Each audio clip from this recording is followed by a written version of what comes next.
on there, stop it. Hi, it's Gwendolyn at Lifestylesew.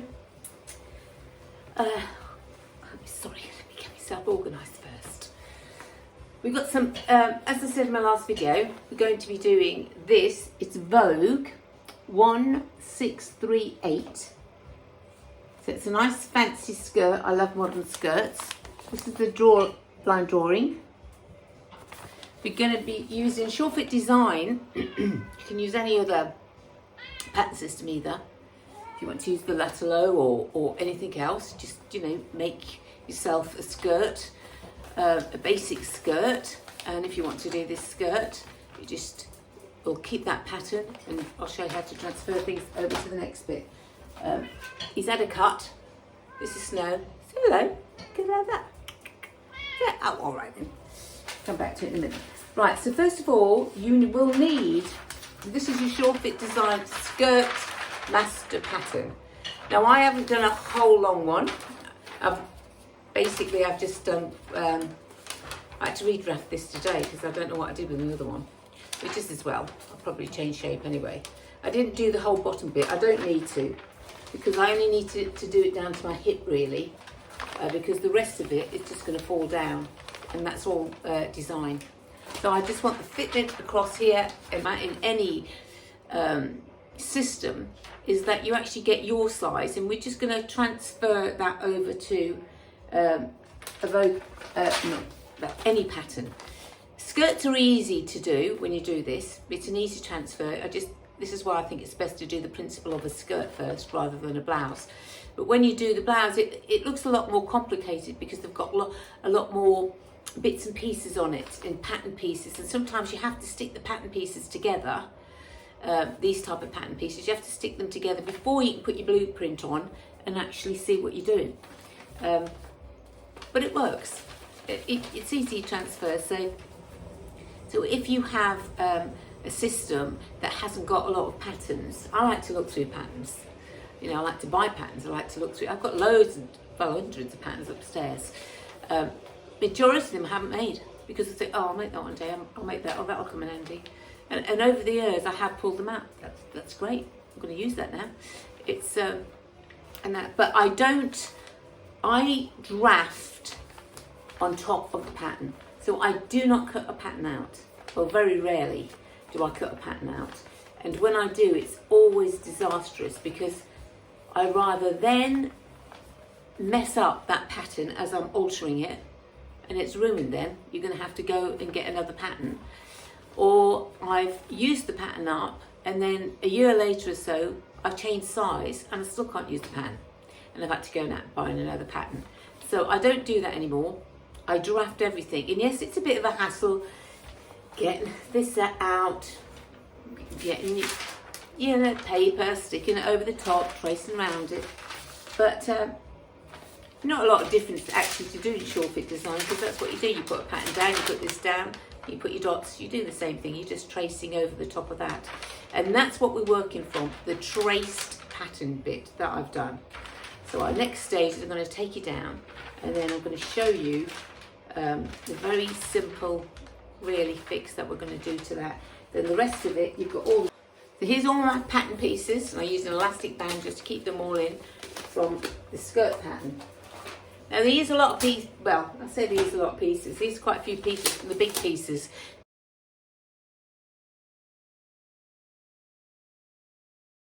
Now all I want, which is unusual for them to do this, normally it's done on the fold, is a huge front.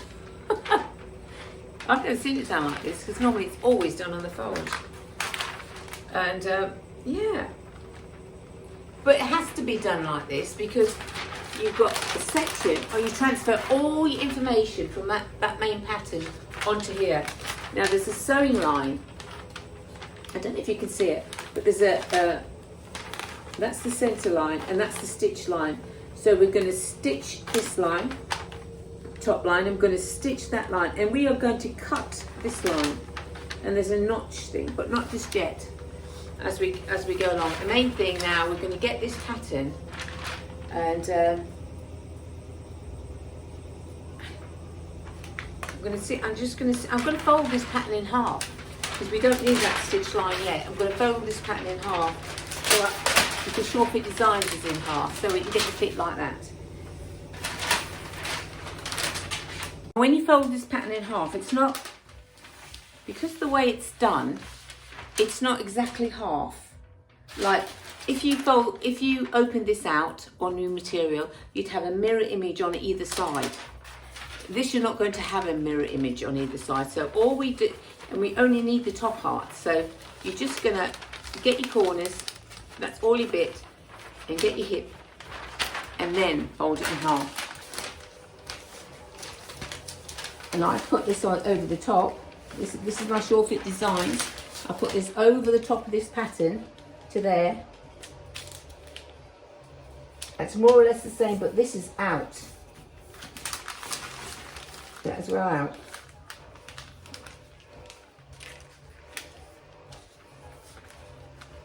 So all I'm going to do is use my pencil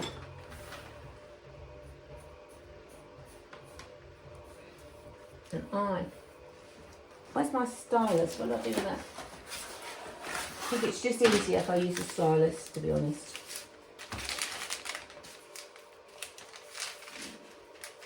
So the top of the waist is absolutely perfect. It goes off here. So here I can more or less get that. Okay.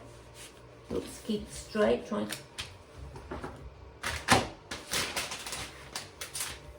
straight, and I'm just gonna don't want it that hippie.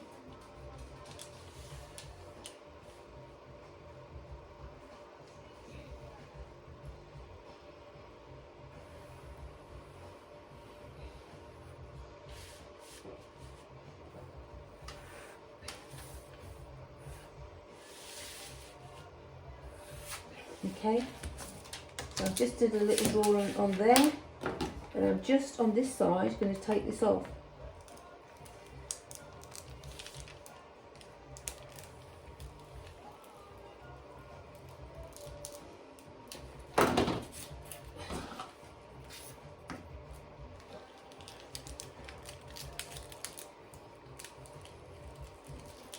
And you're going to make a little bit of a muslin, so we're not going to go straight into this. There's some people that don't do muslins, and some people that do muslins. Right, this is pattern ease.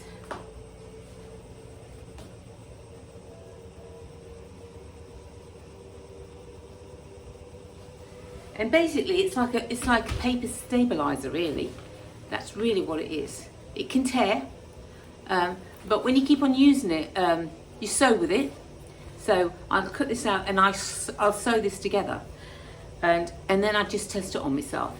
And yes, you're never going to get 100% fit until you use your material, because every material is different. So sometimes it may not turn out 100%, but then it wouldn't turn out 100% if you did it on a different type of material. It only ever works if you do like for like, 100%.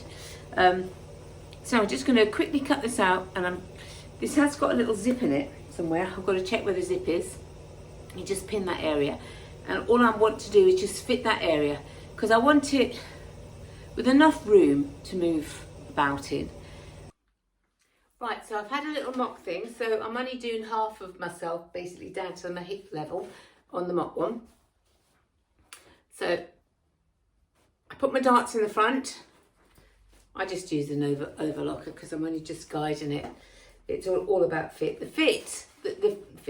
The front fits perfect. A little bit of the back goes like this. So you've got the back, half of the back, and then you've got another part of the back, and then the zip goes into it. Just to show you, the darts has been put in on the skirt, and I've put this so I can show you what it is. I've reinforced the little square as it says in the pattern. And I actually used the double-sided tape just to iron this down. But there is material under this as well. So if it is cut in from the other side, and the remote shot, this is to strengthen the line that's going to go across there. Sorry, just transfer all this information here. So this is where I've actually put the reinforcement behind there. Okay, we do the same for the other side. We do the same for the back. Side seams, the full length of the side seam has been taken in. The other dart, reinforced it this time with just a patch. So this is the inside. All the edges are actually finished. Where am I? There you go. So they're all done. But as I did say, I was going to line it. Now I haven't slit this yet to put in the flounce, is it? But I have done lining for it. So the lining, it's only half lining because I only need it down to my knee really. So it's exactly the same lining. Exactly. Right, this is the flounce that I've done. It goes all the way around. I've put it through the overlocker. You can say it looks a little bit wavy at the moment. It won't. It'll be flat when it goes down. If you have not got an overlocker, I've stay stitched the circle. I don't know if I'd said that to you before. If you have not got an overlocker, you have to finish your edges if you are using woven material. It will fray. Now this material, it is the worst frayer in the world. It's just, that bit there is not fray. But all of this, it really was worse than that. And I've cut a lot of it off. And now I'm just going to iron all of this flat. And I'm assuming I'm going to be taking this up. Maybe 1/2 inch or something like that. I haven't quite looked at the pattern for that bit. But that's a hem of some sort. And I'll be finishing one side of this hem off. As you can see, once it's ironed, it's flat. It's all on the bias, so it all stretches. That's why the centre here also will stretch. That's why I have to do a stay stitch, which is smaller stitches. This is like, well, two and a bit, 225, 250, to make it nice and tight.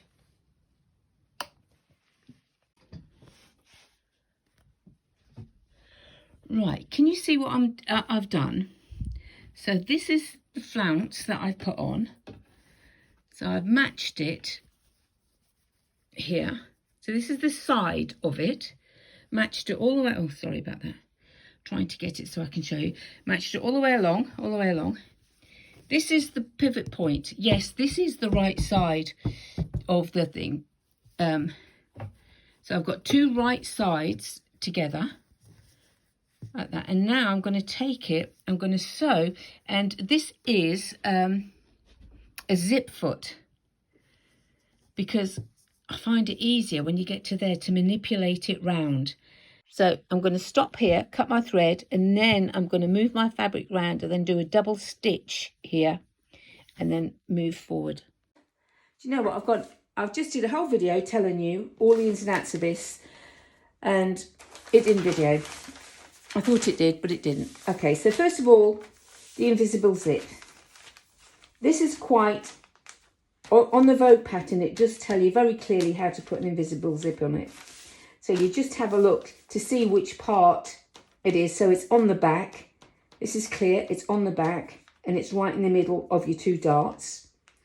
So you've made a little seam. First of all, you've done, when you put that, the first seam that you do in the back here, is just a base, it's not a basting, because a mock seam, if you like. So you're going to use a four stitch length. You want it really big so you can take it out.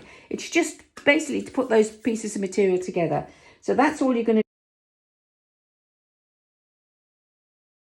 do on the back here.